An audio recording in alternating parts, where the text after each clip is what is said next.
દ્વારકાના જામ ખંભાળિયા શહેરમાં એક ટ્રકનો આતંક સામે આવ્યો।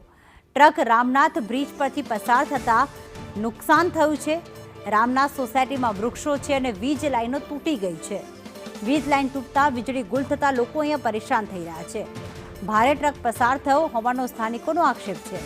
વૃક્ષો ધરાશયી થઈ ગયા હતા, વીજ લાઈનો પર તૂટી પડી હતી।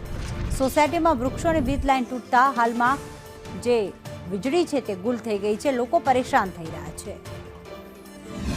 હોટલ થી દ્વારકાધીશ હોટલની બાજુથી રામનગર થઈ રામનાથ વિસ્તારથી થઈ અને જોધપુરના નાકાથી બજાણા રોડ પર એક અતિશય ભારે 190 ટનથી ઉપરની કેપેસિટી ધરાવતા એક પ્રાઇવેટ કંપનીના ટ્રાન્સફોર્મરને નિયમ વિરુદ્ધ ખંભાળિયા વિસ્તારમાંથી હકાલવામાં આવ્યું, જેમાં રામનાથ વિસ્તારમાં ઘણા બધા વૃક્ષોનો નાશ થયો છે, પર્યાવરણને નુકસાન કર્યું છે।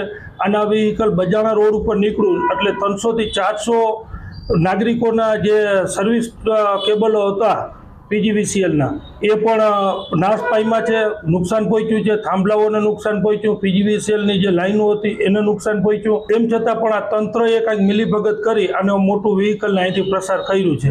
અને પીજીવીસીએલ કચેરી પાસેથી અમે અહેવાલ માંગ્યો તો એ લોકોએ રામનગરના ડેપ્યુટી એન્જિનિયરે લખીને આપ્યું કે પીજીવીસીએલ કચેરી પાસેથી આ મંજૂરી લેવામાં આવી નથી।